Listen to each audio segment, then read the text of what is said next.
Hello and welcome back to the Record of Arms. I'm your host Mark 7, and I'm very glad you could join me today for another discussion of military history.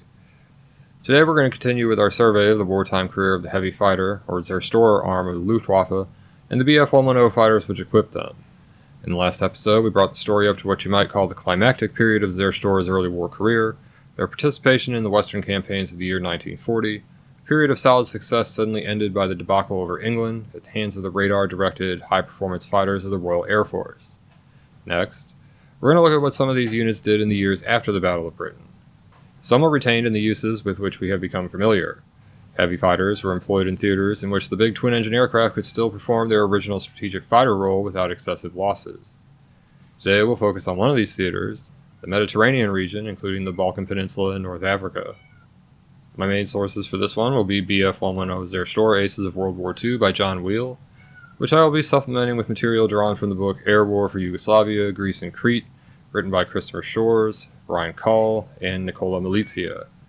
So now, with that said, let's rejoin the Luftwaffe Zerstorer arm, now much reduced in number, at the end of the daylight phase of the Battle of Britain in September 1940. As we had seen in the previous episode, the heavy fighters of the Luftwaffe endured a terrible massacre in the Battle of Britain. In combat against the efficient, radar-directed British air defense, and in particular against the Spitfire fighter, the 110 proved unable to protect bombers or to defend itself. Despite very heavy losses, the Zerstores were not withdrawn from the campaign. They continued to fly until extreme depletion forced the effective disbandment of many squadrons, and the transfer of their surviving men and equipment to other duties. Of the 8 surviving heavy fighter groups, 5 would be reconstituted in Germany as night fighter groups. 3 would be retained in another role which the 110 had proven quite useful, that of long-range maritime patrol and anti-ship strike plane. 2 groups from ZG-76 would be sent to fly in this capacity in Norway. The third, which was the third group of ZG-26, would fly from Italian bases in Sardinia and Sicily in the same maritime patrol capacity from October 1940. They remained in the Mediterranean theater longer than any other 110 unit, and were the sole representative of their type for most of the term of their tour duty in the South. Given the very large area of responsibility of this group, they would only rarely fly together as a single unit. Instead, its 3 component squadrons would often be based in different parts of the Mediterranean area. For example, often one squadron would be in Sicily, where it could cover convoy routes in the western basin of the Mediterranean, while another was based in Crete, watching the eastern basin in the Aegean, while a third might be based somewhere on the North African coast, protecting the supply harbors and flying direct support positions for the Italian Army and the German Afrika Korps. The first combat between these 110s and British fighters in this theater happened on the 19th of February 1941. Their Zerstores, flying cover for a Stuka raid on the British port and fortress of Tobruk, clashed with Hurricanes from No. 3 Squadron RAAF, shot down 2 of the Australians for the loss of one of their own planes. The battles around this vital objective would occupy the attention of one of the group's squadrons, the 8th, for the remainder of 1941, except for a short period when it was drawn from the Libyan desert to participate with the rest of the 3rd Group in the Yugoslav campaign. The other 2 squadrons spent this period patrolling from Sicily and Crete. Luftwaffe's major operations in the Mediterranean would be focused on 2 areas, the Balkan Peninsula and the area of the North African coast involved in the German-Italian campaigns, plus the island of Malta. 3rd Group ZG-26 would fight as part of the Luftwaffe contingent in all 3 campaigns, with some assistance from the other 110 groups in the first one of these, the attack on Yugoslavia and Greece. One unwelcome consequence of the Axis alliance with the Germans was the unforeseen intervention in the Balkans that was made necessary by the failure of the Italian invasion of Greece. Not only had the Italian offensive been baffled, the Greeks were taking the offensive and threatening Italian positions in their Albanian enclave. It was not only to honor the Pact of Steel that Hitler set his armies to Mussolini's aid at the cost of a possibly crucial delay to his all-important invasion of Russia. His fellow dictator's failure in Greece was more than just an embarrassment, it was a terrible liability. Already British forces were arriving in the country to fight alongside the Greeks. The Italian reverse had in effect created a bridgehead by which the British could use their air and naval strength in the Mediterranean to establish a foothold in southern Europe, and from here to threaten the flank of his move eastwards. There was no way that this would be tolerated. A long-range fighter would be very useful in the projected campaign, and 2 groups of 110s were chosen to join the forces sent to destroy the nations of Greece and Yugoslavia. These were the 1st and 2nd groups of ZG-26. These were part of Luftwaffe 4, or the 4th Air Fleet, with its headquarters at Vienna. In their move south, they would follow the 3rd Group of ZG-26, which had already redeployed to maritime duty in the Mediterranean after having been withdrawn from the cross-channel campaign. The 2 Zerstorer groups headed for the Balkans had 6 squadrons between them, operating between 55 and 70 Bf-110s. These were a mix of older C models and the new E model. This was an upgraded version of the design recently put into service. It featured more powerful engines and a somewhat more robust structure, as well as provision for a larger and more varied bomb load. The two groups had been pulled from night fighter duty, having been up until this time part of Night Fighter Wing 4, or Nachtjagdgeschwader 4, which is NJG for short. In addition to these larger units, a single squadron, the 7th, 110s, flying for Lehrschwader 2, were sent south with the other elements of this formation. Fighters were transferred from Germany to bases near the Yugoslav frontier via Austria, Hungary, and Romania. The first group of ZG-26 was based at Szeged, in Hungary, to support operations in the north. The second group was sent to bases in Bulgaria, where, along with the 7th Squadron from LG-2, they could support the main drive into the southern part of Yugoslavia and watch the Greek frontier. By April 6th, the movement was complete and the heavy fighters ready for operations. Their Yugoslav opponents were able to field a modest but very modern air force to oppose the German move. Much of it was acquired shortly before the outbreak of war, when the rearmament of the major aircraft-producing powers left little available on the export market. The Yugoslavs had to buy whatever they could get their hands on. Their fighter force numbered 19 squadrons and was mainly equipped with a variety of more or less up-to-date foreign types. The Yugoslavs had about 50 Hurricanes and 30 of an older British biplane fighter, the Hawker Fury. They also fielded more than 70 Bf-109s recently purchased from Germany. This would be the second time, after their brushes with the Swiss, that the Zerstorers would face the German plane. The 109s in Yugoslav service were the recent E-3A model. These were some of the best fighter aircraft in the world at the time, very fast and maneuverable, and armed with two 7.92mm machine guns and a pair of 20mm MG-FF automatic cannon. These were not the current model then being flown by the Germans themselves, but they were the model they had used in the 1940 campaign. Like the rest of the newer aircraft in Yugoslav service, these are brand new to their service, and the average pilot had very little time flying the new fighters, much less any real training in their proper tactical use. Facilities to maintain these aircraft in sustained action were also largely absent. Not only did the Yugoslavs field these foreign types, but they also had two first-line fighters of domestic design and manufacture. These were the IK-2 and the IK-3. The latter was a very modern monoplane design, very close in appearance, armament, and performance to the Morans and Dewotines that had been encountered in France. The IK-2 was an older fighter, a high-wing, fixed-gear monoplane similar to the Polish PZLs. Both of these home-built fighters were present only in small numbers, but the IK-3 was then currently in series production. The Yugoslavs had 22 bomber squadrons with about 120 modern planes, chiefly German Dornier 17s, British Bristol Blenheims, and Italian Savoia Marchetti SM-79s. The multiplicity of foreign types flown by the Yugoslavs greatly complicated supply and maintenance problems. A general lack of facilities also prevented them from operating their considerable force of modern planes at peak efficiency. The Yugoslavs were still in the process of getting their air force off the ground when the war came. The attack was somewhat unexpected due to the fact that that country had in fact joined the Axis alliance in 1941, a development which explains the presence of all the German and Italian planes in their service. However, it was felt that the Yugoslav adherence had been forced on them by circumstances and was half-hearted. This, and some pressure from the Italians, who coveted Yugoslav territory on the Adriatic, were enough reason for Hitler to decide to bring his aid to Italy and Greece by way of a prior invasion of Yugoslavia. The campaign opened on April 6 with dawn attacks in the capital, Belgrade, where 110s from the first group of ZG-26 escorted medium bombers and engaged the defenders. German flyers here became the second Zerstorer unit to engage in combat with foreign-flown Bf-109s, following the experience of their comrades in ZG-1 against the Swiss. Here the 110s came off badly, losing 5 of their own number for a pair of 109s shot down. Meanwhile, the second group's men were operating further south, flying missions in support of the attack of the German 12th Army out of Bulgaria. Here they encountered the resistance of the older Hawker Fury biplanes and took down several of them for the loss of 2 of their own. Further to the west, a third effort was directed against targets along the Adriatic coast. These operations were flown in conjunction with the Italian squadrons based in southeastern Italy and in their Albanian satellite. While the Italians attacked installations of the Naval Air Force, the Germans went after the Air Force bases. The before-mentioned third group of ZG-26, sent to the Mediterranean in late 1940, had been moved from Taranto to Sicily in anticipation of the attack, and joined the other units of the its wing in escorting bomber attacks on airfields at Mostar and Podgorica. Yugoslav fighter defense in this area was limited to 3 Bf-109s, 3 Hurricanes, and 3 Czech Avia BH-33E biplanes, and these were able to do little to combat the successive waves of German and Italian aircraft. The Yugoslav bomber force, however, was present in some strength, and flew repeated sorties against the advancing columns of the German army and the Italian positions on the Albanian frontier. In the late afternoon, a unit of Yugoslav Savoia S-79 Trimortar bombers of the number 81 Independent Squadron were on the apron preparing to take off for another attack when the Sicilian-based Womano swept down on the field and shot them up, destroying 2 and badly damaging 3 more. These Zerstorers had just completed an escort mission to strike Mostar airfield, the 9th time that this installation had been attacked that day. Like had been the case in the Polish campaign, after the first day the Yugoslav fighter force did not appear in any significant numbers except over their capital. With air resistance reduced to the occasional appearance of small numbers of fighters or lone aircraft, the Luftwaffe and the Zerstorers with it conducted themselves in the now conventional manner. Womano's flew numerous close support missions against the quickly dissolving resistance of the Yugoslav ground forces. Yugoslav bombers continued to fly desperate sorties against the onrushing Germans, but they were only able to keep this up for a day or two longer.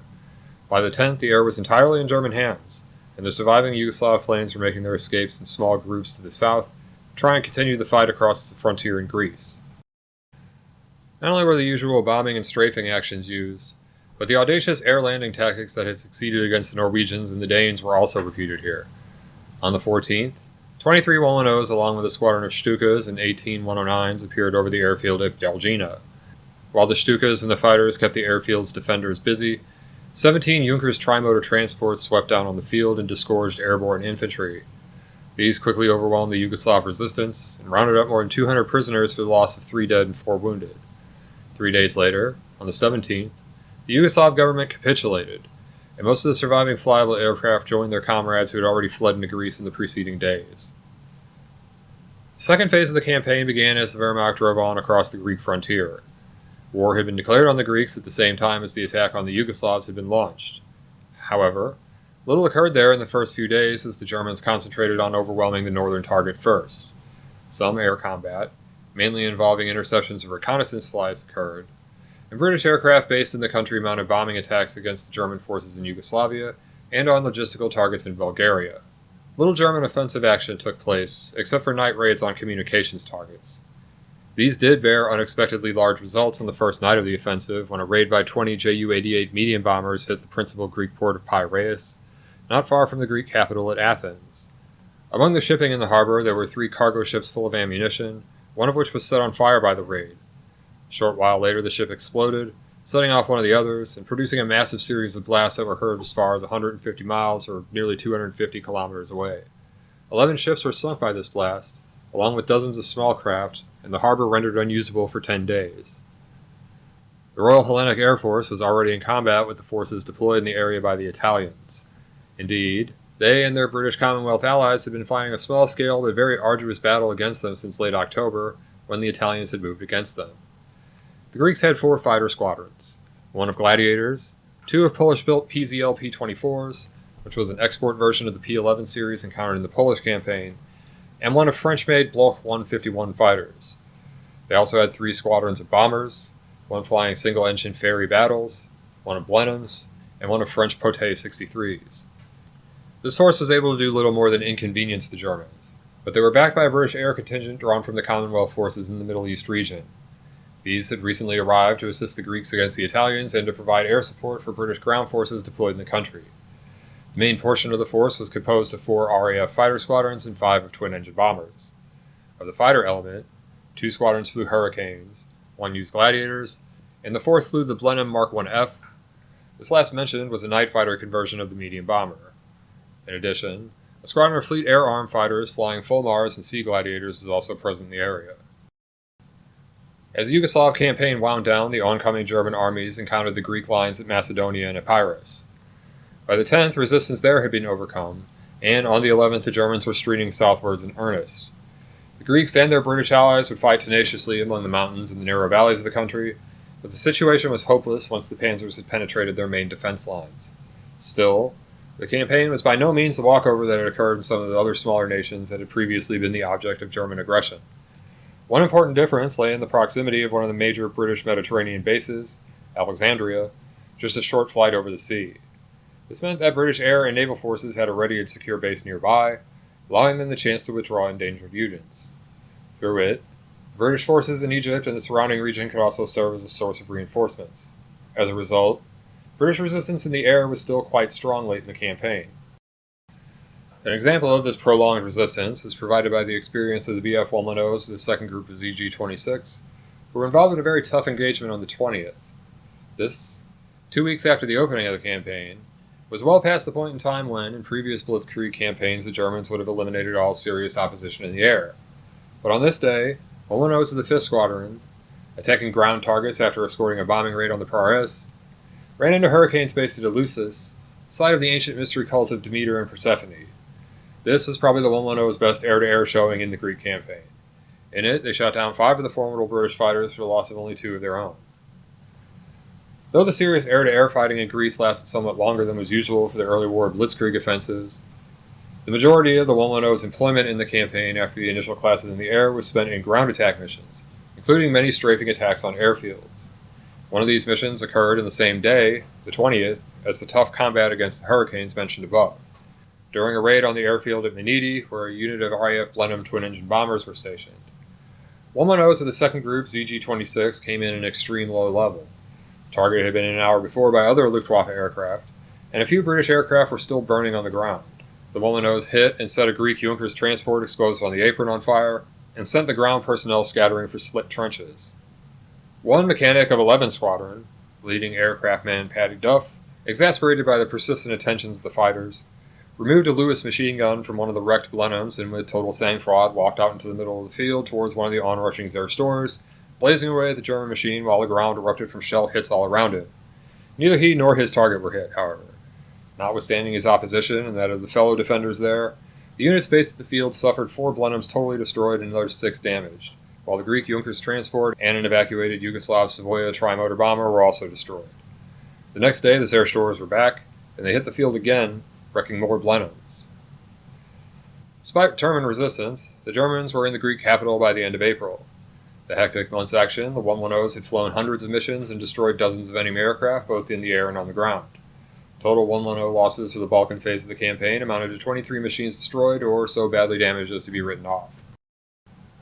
The British forces left in the country retreated south and were evacuated to Egypt and beyond by way of Crete.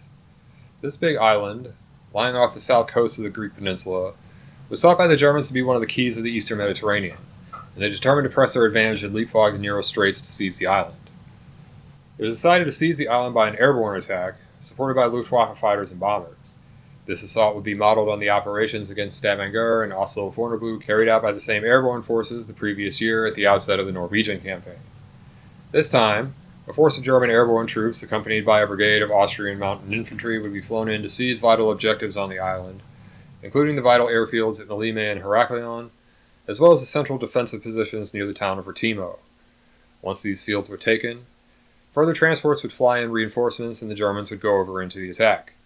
Shortly after the landings were made, seaborne convoys of small ships and coastal vessels would make the short run between mainland Greece at night in order to bring in the necessary vehicles and heavy equipment. However, it would take weeks to organize the assault and gather the supplies and equipment needed.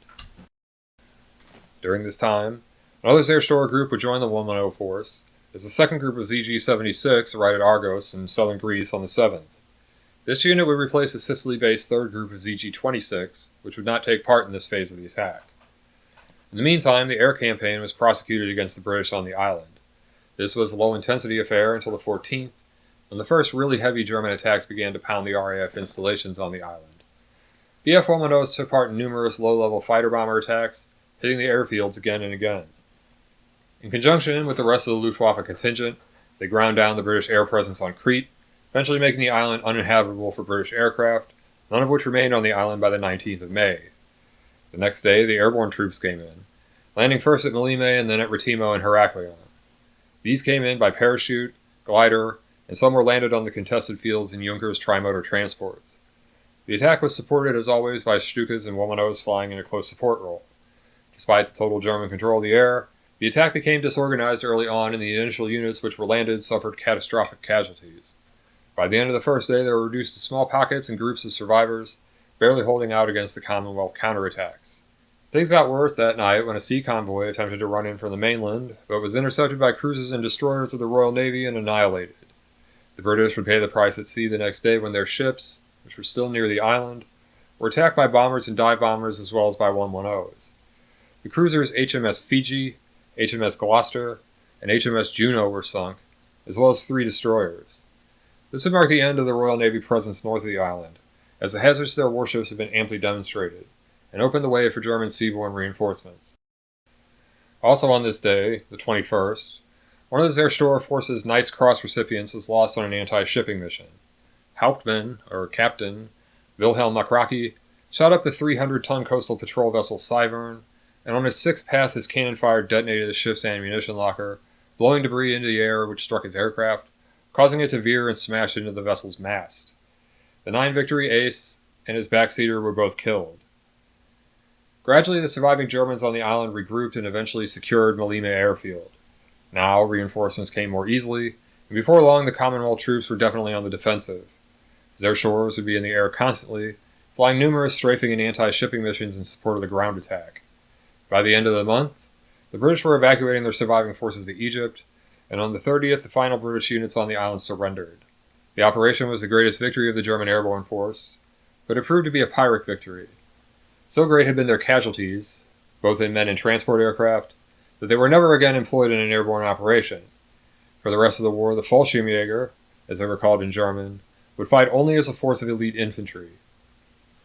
When the Crete operation was ended, 110 units that had taken part were moved away from the area. First and second group of ZG-26 were sent back to their stations in Germany and took up a defensive role against bomber attacks. They would eventually return to the night fighter arm from which they had been drawn a month before, but not for another year. In the meantime, they, along with the squadron from LG-2, would participate in the classic heavy fighter role in the Luftwaffe contingent taking part in the invasion of Russia, which was now less than 2 months away. Squadrons drawn from ZG-76 would also be sent back to their bases in northern Germany, but before that, some of their number would participate in one more exploit in the Middle East. After the fall of Crete, 2 of the squadrons from ZG-76 were sent back to their stations in Germany. One squadron, however, was maintained in the Near East for the time being in an attempt to capitalize on a possibly useful political development in the region. A military coup had taken place during the Balkan campaign in the British-ruled territory of Iraq. In the so-called Golden Square coup on April 1st, a group of nationalist officers had revolted against the British puppet ruler and installed Rashid Ali al-Galyani as prime minister. These men aimed to establish a pro-German Iraqi national government there, and the British were moving in troops from Basra to restore their authority in this important oil-producing region. Hitler decided to send aid to the uprising in the form of an air contingent composed of 1 Staffel, or squadron, of HE-111 medium bombers drawn from KG-4, and one of the squadrons of the second group ZG-76, namely the 4th Squadron. These were accompanied by a unit of 12 transports. By mid-May, preparations for the move were ready, and the aircraft left Crete and headed for Mosul, in the northern portion of Iraq. Here they would operate against British Commonwealth forces based at the airfield of Fabania, to the west of Baghdad, to which the insurgents had laid siege. Their tour here would last 10 days, during which they would shoot down 2 RAF Gladiators. Most of their effort, however, consisted of ground attack missions in support of the Iraqi nationalist forces. The Germans here were operating almost completely without facilities and spares, however, and their planes were in constant action. Despite the cannibalization of 2 of their number damaged in an RAF raid on Mosul, they were left with no serviceable machines by the 26th of May, after which the men were flown out of the country aboard the accompanying transports. This side plot in Iraq illustrates, in my opinion, one of the weaknesses of the German leadership, or the kind of thing that really contradicts the historical mythology built up around the superior professionalism and military virtue of the Germans in general, and of the efficiency of their German war machine in this war. Sure enough, there are plenty of examples of German excellence, but there are also plenty of pointless, short-sighted gambles like this one. Even had the revolt succeeded, which was very unlikely, and Iraq freed itself from British rule, all this would have accomplished would be to make trouble for Britain in the region, and to open a new front held by a weak ally that would need to be supported. In order to take or hold the oil-producing region, an additional major commitment would have to be made in the Middle East, on the eve of the invasion of Russia, very likely delaying or at least weakening the forces available for the destruction of the Soviet state, the Citadel of Communism, a crucial part of Hitler's strategic and political idea. In the event, a squadron of valuable machines, as well as some of their seasoned aircrew, were expended to no purpose during the build-up to the attack on Russia, the most formidable opponent they would face so far. Following the conclusion of the campaigns in the Balkans, the 110s of 3rd Group ZG-26 were once again the only Zerstorers in the Mediterranean. The 6th and 9th Squadrons returned to their stations on Sicily and Crete, where they resumed their maritime patrol duties. 8th Squadron was sent to North Africa, where, in addition to overwater patrolling, they flew ground attack and escort missions in support of the Axis offensive that had been launched there in March. Intimately bound up with the African operations were the concurrent attacks on the tiny British-held island of Malta. This rocky enclave was directly astride the supply line running from Sicily to Tripoli, sustaining the Axis forces in North Africa. Air and sea convoy traffic along this route was constantly exposed to attack from British air, sea, and submarine forces stationed on the island. This vital strategic concern, along with the proximity of the island to the mainland Axis air bases, meant that Malta would soon earn the distinction of being the most persistently bombed target of any theater in the war. The 110s of ZG-26 stationed in the area would be no strangers to the inhabitants of the island, who would often see them accompanying meeting bombers and Stukas in their persistent, although ultimately vain, efforts to neutralize the threat posed by the British forces there. As the Axis drive launched in March ground down and lost momentum towards the end of the fall, the rest of the group joined the 8th Squadron at its Cyrenaican base near Derna. Shortly after they arrived here, the Commonwealth forces launched a counteroffensive, known to history as Operation Crusader. 2 months of relentless combat resulted until the Allied advance was contained and the Italians and the Afrika Korps were able to mount a limited counterattack. During this time, the 110s were employed in constant escort and ground attack missions, along with fighter sweeps intended to bring the Allied air forces up into battle. The Allied airmen were not often inclined to avoid tangling with the German machines, and casualties soon mounted on both sides. By this time, the British were beginning to receive American Lend-Lease planes, such as the Curtiss Tomahawk, known in the U.S. service as the P-40, a very solid single-engine fighter, fast and agile, extremely fast in the dive, but lackluster at higher altitudes.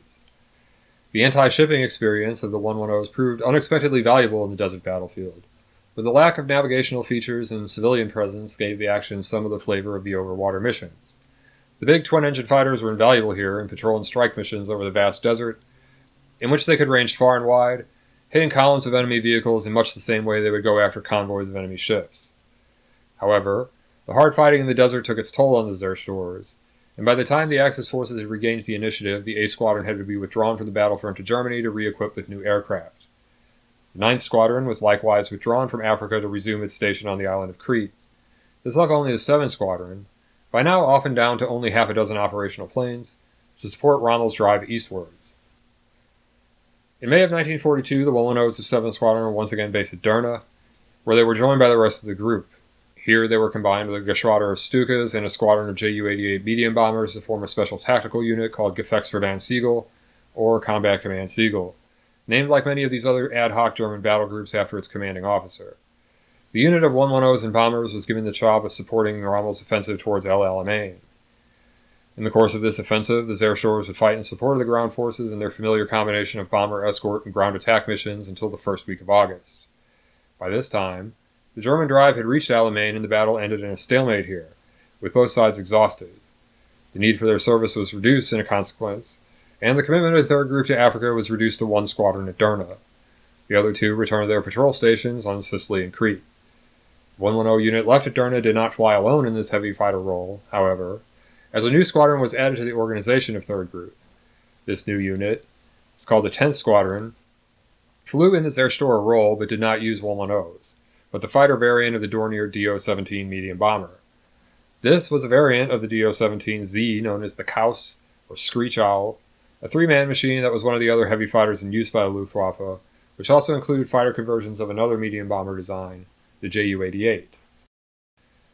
In late autumn, the first group of a new ZG-1, reconstituted for ground attack units flying on the Eastern Front, would arrive to bolster the Axis air position in the Mediterranean. This group first flew the 110's ill-starred successor, the 210, and later would use the much-improved 410. The 2 other groups, flying late-model 110s, would arrive after participating in the battles of Stalingrad and Kursk, respectively, bringing the full number of Zerstorer units in the Mediterranean to its greatest magnitude. This would be the last phase of the Zerstorer's involvement in Africa. After the failure of Rommel's last big gamble, the Allies landed 2 devastating blows that foreclosed Axis prospects in the region.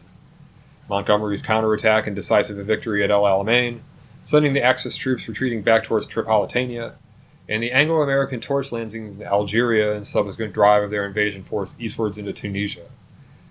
After these reverses, the 110s were moved back to Sicilian airfield, where they flew escort for the fleets of Juncker's Ju-52 transports flying across the Mediterranean, in a hopeless attempt to keep the forces there supplied and fighting in the face of the now overwhelming Allied material advantage. Small detachments of 110s would fly from Tunisian bases at times, and these scored some air-to-air victories against the growing British and American air fleets, but these were becoming rarer and rarer as the German position deteriorated. The Zerstorers of 3rd Group ZG-26 fought it out nonetheless until late in July of 1943, being evacuated to Germany only after the Allied invasion of Sicily and the consequent direct ground threat to their bases. This was the end of more than 30 months of continuous employment in the Mediterranean, perhaps the longest stay of any Luftwaffe unit in the southern theater of the European War. One other interesting aspect of this group's tour of duty in the Mediterranean is that here were fought the first actions between the Zerstorers and the new American four-engine bombers that were soon to become such familiar sights in European skies. First such combat took place when a pair of 110s flying on a patrol from Crete intercepted a formation of 9 B-24 Liberators based in British-controlled Palestine. The big American bombers were attacking an Axis convoy southwest of Crete, and the 110s tore into them, claiming 2 shot down. Similar clashes between 110s and formations of 8 to 12 Liberators attacking Axis shipping in the eastern Mediterranean would become a regular feature in the remaining of the year. It was a small foretaste of the much larger challenge these formidable bombers would soon pose to the Luftwaffe fighter forces. Another kind of threat like this was encountered during the campaign in Tunisia, when Sicily-based 110s would go up against the other major American four-engine bomber used in Europe, the B-17 Flying Fortress, and squadrons of these aircraft carried out raids on the port of Palermo. The Zerstorer proved very effective against them, and brought several of the big bombers down. These preliminary skirmishes with the forces of the soon-to-be massive U.S. Army Air Force Strategic Bombing Offensive would yield the Zerstorer men valuable experience for the new kinds of air battles to come. And that's about it for our quick look at the involvement of the heavy fighter units in the Mediterranean theater. I hope you found some of what I had to say here interesting and useful. I had a great time preparing this episode, since I really only had a superficial knowledge of what went on in these campaigns before doing this research. Looking into these campaigns really filled in a lot of details for me, and I think I have a more fine-grained knowledge and a better perspective on them, having followed the fortunes of the Zerstorer units involved. This is perhaps my chief motivation for doing this, and I hope some of you found it as interesting as I did. That being said, I think I'm going to wrap it up here. I look forward to seeing you all back here for the next episode of the Record of Arms, where I'll be looking at the last major theater in which the 110s fought in their original offensive role, on the Eastern Front against Russia and their allies, with a particular emphasis on the experience of those fighting in the regions above the Arctic Circle. Here, small numbers of Zerstorers fought over the tundra and the Arctic seas against the Soviets and their British allies. So until then, this is Mark 7 wishing you all the best.